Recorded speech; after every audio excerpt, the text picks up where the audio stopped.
O Senhor esteja convosco. Proclamação do Evangelho de Jesus Cristo segundo Marcos. Naquele tempo, Jesus saiu de novo para a beira do mar.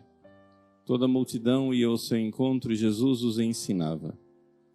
Enquanto passava, Jesus viu Levi, filho de Alfeu, sentado na coletoria de impostos e disse-lhe: "Segue-me." Levi se levantou e o seguiu. E aconteceu que, estando à mesa na casa de Levi, muitos cobradores de impostos e pecadores também estavam à mesa com Jesus e seus discípulos. Com efeito, eram muitos os que o seguiam. Alguns doutores da lei, que eram fariseus, viram que Jesus estava comendo com pecadores e cobradores de impostos, e então eles perguntaram aos discípulos: "Por que ele come com os cobradores de impostos e pecadores?" Ouvindo isso, Jesus respondeu-lhes: "Não são as pessoas sadias que precisam de remédio, mas os doentes. Eu não vim para chamar justos, mas sim pecadores." Palavra da salvação. Meus queridos irmãos e irmãs, com grande alegria celebramos a memória de Santa Maria, Mãe de Deus, no sábado. Todo sábado é dia da Virgem. E o Evangelho de hoje nos leva a pensar qual é o relacionamento de Nossa Senhora com os pecadores. O Evangelho nos narra a conversão de São Mateus. Mateus, que é chamado por São Marcos de Levi, ele está lá enquanto peca, no meio do pecado, ele é chamado por Jesus. Isso é admirável. É admirável que Jesus chame para a conversão, no meio do pecado. A graça de Deus não tem limites.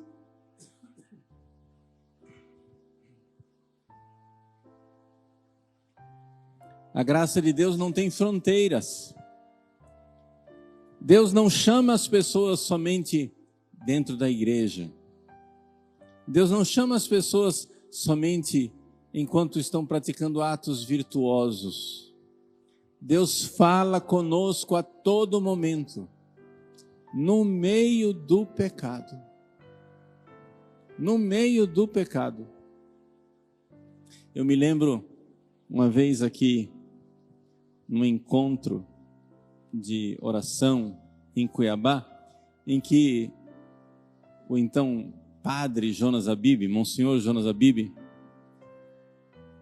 narrou um atendimento que ele fez de um jovem,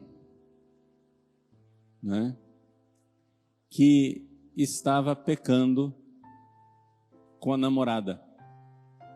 Os dois eram católicos, os dois queriam ser de Deus, mas a fraqueza do pecado, a miséria, terminou que eles continuamente caíam na fornicação, no sexo antes do casamento, como namorados. E um dia o jovem e a sua namorada estavam lá, pecando, e no meio do ato sexual,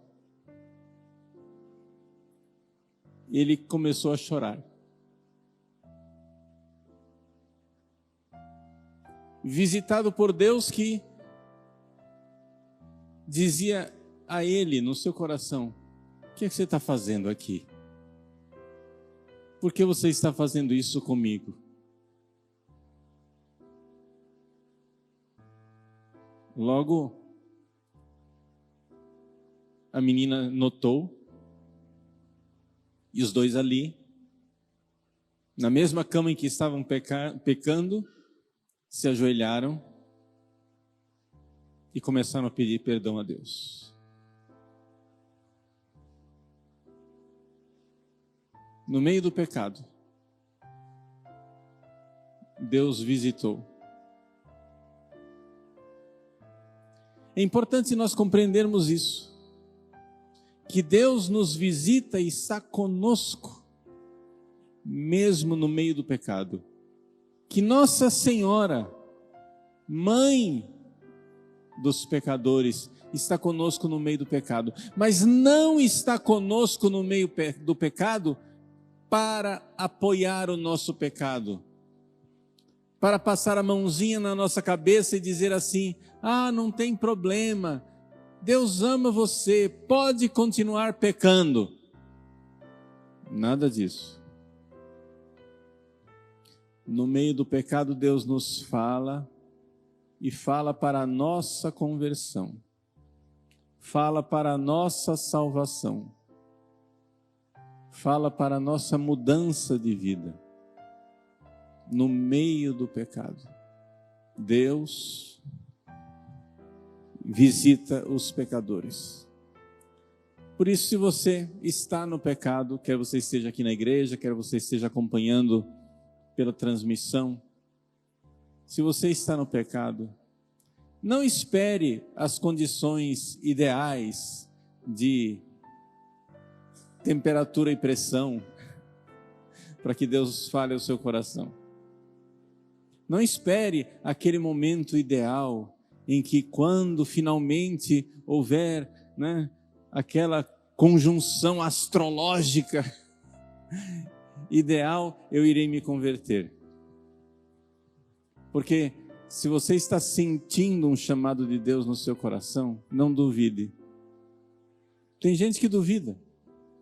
Tem gente que diz: não pode ser Deus que está me falando ao coração porque eu estou no pecado. Não pode ser Nossa Senhora quem está me chamando à vida nova porque eu estou no meio do pecado. O Evangelho de hoje nos diz: creia. Ele nos chama mesmo que ainda estejamos no meio do pecado.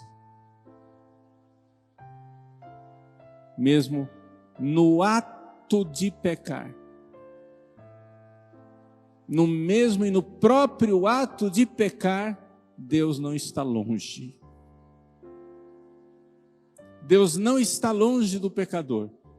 Ele está lá, dizendo a você: arrependa-se agora. Mude de vida agora. Rompa com o pecado agora. Dizia o Monsenhor Jonas Abib naquela pregação que não me sai da memória, foi lá no antigo Verdão, no estádio de futebol. Não me sai da memória aquela pregação de Monsenhor Jonas, em que ele dizia cruamente, até de forma bastante chocante, ele dizia: não espere sair de cima da mulher.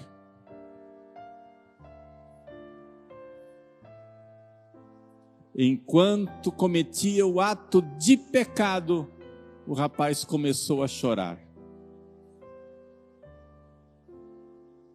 Não espere sair de cima da mulher. Se arrependa já, se arrependa agora, se arrependa imediatamente. Comece já agora a chorar o seu pecado e saia de cima. E se ajoelhe, e reze, e peça perdão, e procure um sacerdote para se confessar. Emende sua vida, mude seus costumes. Nossa Senhora está conosco. Ela é imaculada. Seu coração puríssimo, no entanto, não se envergonha de seus filhos e não sente nojo de nós. Permanecendo intacta e imaculada, ela desce até os porões de nossa miséria e de nossa humanidade para de lá nos arrancar. Nossa Mãe, puríssima e santa, quer esmagar a cabeça da serpente, não importa em que toca tenha se enfiado essa serpente, ela irá persegui-la e irá até lá. Onde você estiver, o que você estiver vivendo, Nossa Senhora está chamando você e dizendo: meu filho, minha filha, eu estou aqui. Meu filho Jesus veio para os pecadores, mas não para validar, para chancelar, para fortalecer o pecado. Não.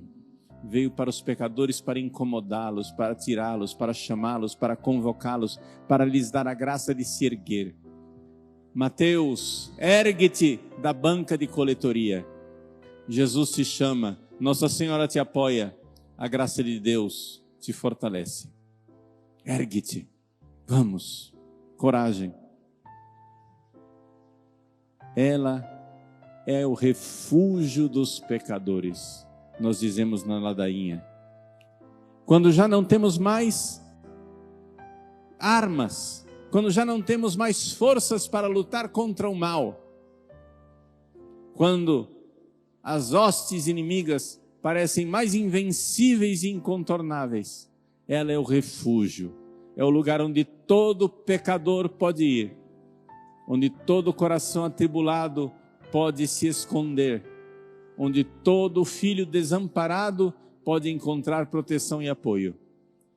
Ela é o refúgio dos pecadores, consoladora dos aflitos, auxílio dos cristãos. Que ela nos conceda a graça de verdadeiramente reconhecer as visitas de Deus, onde quer que estejamos.